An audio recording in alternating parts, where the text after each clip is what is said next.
Ukraine president സെലൻസ്കിക്ക് വേണമെങ്കിൽ റഷ്യയുമായുള്ള യുദ്ധം ഉടനടി അവസാനിപ്പിക്കാം, അല്ലെങ്കിൽ അദ്ദേഹത്തിന് പോരാട്ടം തുടരാം.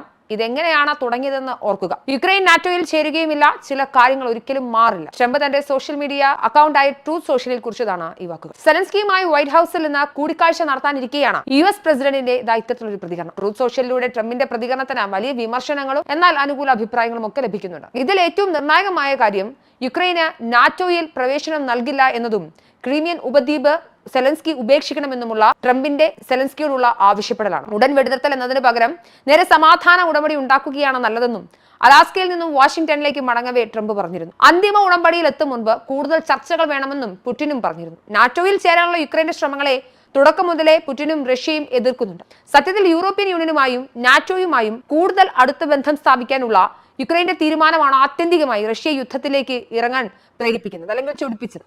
യുക്രൈൻ ഒരു കൃത്രിമ രാഷ്ട്രമാണെന്നും റഷ്യക്കാരും യുക്രൈനക്കാരും ഒരേ ജനതയാണെന്നും പറയുന്ന പുടിൻ യുദ്ധത്തിലേക്ക് നീങ്ങുകയായിരുന്നു. സെലൻസ്കിക്ക് മിലിറ്ററി എയ്ഡ്, ഹിമാസ്, പാട്രിയറ്റ് വ്യോമ പ്രതിരോധ സംവിധാനങ്ങൾ, അബ്രാംസ് ടാങ്കുകൾ തുടങ്ങിയ നൂതന ആയുധ സംവിധാനങ്ങൾ നൽകിയും സംഘർഷ സമയത്ത് യുക്രൈനിന്റെ ഗവൺമെന്റിന്റെ പ്രവർത്തനത്തിലും ജനങ്ങളെ പിന്തുണയ്ക്കുന്നതിനും ഗണ്യമായ സാമ്പത്തിക സഹായം നൽകിയും യുദ്ധബാധിതരായ യുക്രൈനിക്കാർക്ക് ഭക്ഷണം, വെള്ളം, പാർപ്പിടം, മെഡിക്കൽ സപ്ലൈസ്, അവശ്യ വസ്തുക്കൾ എന്നിവയൊക്കെയുള്ള നൽകി മാനുഷിക സഹായം ഒക്കെ നൽകി യുദ്ധത്തിലേക്ക് യുക്രൈനെ കൈപിടിച്ചിറക്കിയതും അല്ലെങ്കിൽ കൂടെ നിന്നതും അമേരിക്കയും യൂറോപ്യൻ യൂണിയനും ഒരുമിച്ച് ചേർന്ന് നിന്നുകൊണ്ടാണ്. അതുകൊണ്ട് തന്നെ നിലവിൽ അമേരിക്ക റഷ്യയോട് ചേർന്ന് വരുന്ന ഘട്ടത്തിൽ ഏകപക്ഷീയമായി യുദ്ധം നിർത്താൻ സെലൻസ്കിയോട് മാത്രം പറയുകയും അതുപോലെ തന്നെ ഉപദ്വീപ് വിട്ടുകൊടുക്കാൻ പറയുകയും നാറ്റോയിൽ യുക്രൈൻ ചേരില്ല എന്ന് പറയാനുമുള്ള ഒരു ഒറ്റക്കൊമ്പൻ നിലപാട്, ആ തീരുമാനത്തിലേക്ക് ട്രംപ് എത്തുന്നത് സത്യത്തിൽ എന്തൊരു ചതിയാണ് എന്നാണ് പറയേണ്ടത്.